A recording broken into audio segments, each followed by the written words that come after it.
waxaa sanad iyo 3 bilood jirsaday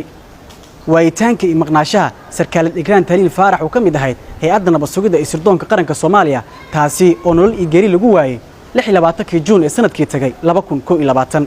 kiiska maqnaashaha Ikraan Tahliil Faarax waxa uu kamid ahaa dhacdooyinkii ugu waaweynaa ee dalka ka dhacay sanadkii tagay ee 2021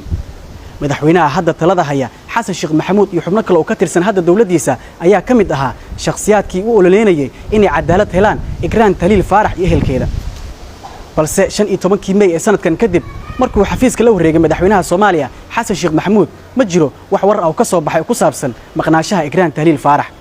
haddaba waxaan maanta la kulannay qoyska Ikraan Tahliil Faarax waxayna warbixin kooban naga siiyeen halka uu marayo cadaalad u raadinta gabadhooda qaali guhaad oo ah hooyada dhashay Ikraan Tahliil Faarax waxa ay baaq u dirtay madaxweynaha Soomaaliya xasan sheekh maxamuud iyo sidoo kale ra'iisul wasaaraha xukuumadda waan aamusay bariyahan waxaan la aamusana waxay tahay dawladda cusub oo timiday oo og oo ka qarsadeen hawshan yaa wax ka qaban doonto oo ballan qaadeen oo soo istaageen oo arintii Ikraan ballan waa inaan wax ka qabanay yiraahdeen maxaan ku dhahayay yaan la aamusnay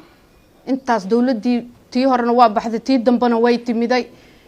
maxaan ku dhahayay si oo bal sug yaan ku suganay oo ku aamusnay maahana aniga kuma aamusnay in macnaha laaleesh leysiyay ama si kale la dhaqmay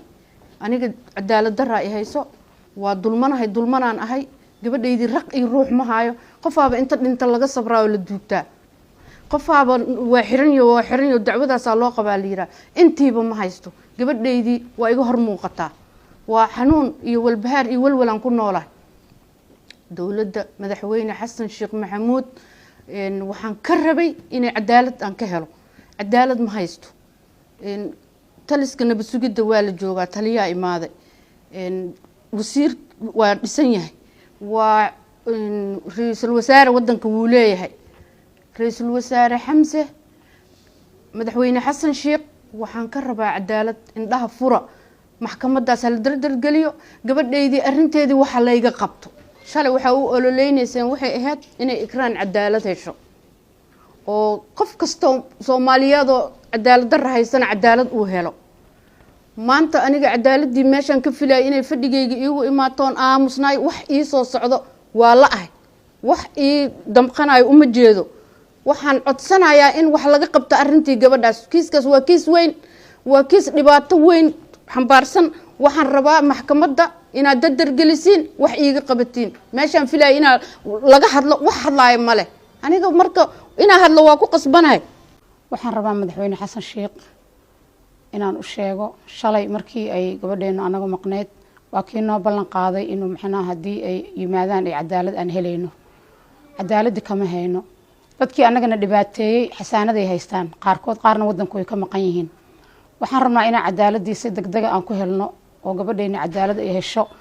shalay waa dadkii nala damqanayo oo nala ooyinayo oo nala dhibaatoonayo in maanta anaga dhibaatada ay nagu fiirsadaan wax aan ka filayna ma ahan marka waxaan rabnaa madaxweyne xasan sheekh mahad salaad gudoomiyaha maxkamadda sare ra'iisul wasaaraha ra'iisul baarlamaanka dhamaantood arintaas inay wax ka qabtaan oo ka damqadaan gabadheena anaga sanadii kalkoos ay maqan tahay waalid awlaadiisa ay maqan tahay dhibkiisu ma yara nin walba xanuunka uu leeyahay waalidku uu yaqaanaa arintaas waxaan rabnaa sida ugu dhaqsaha badan madaxweyne xasan sheekh wadanka ninka u sareeyay maanta asaga waaye inuu wax nooga qabto arintaas aan rabnaa sida ugu dhaqsaha badan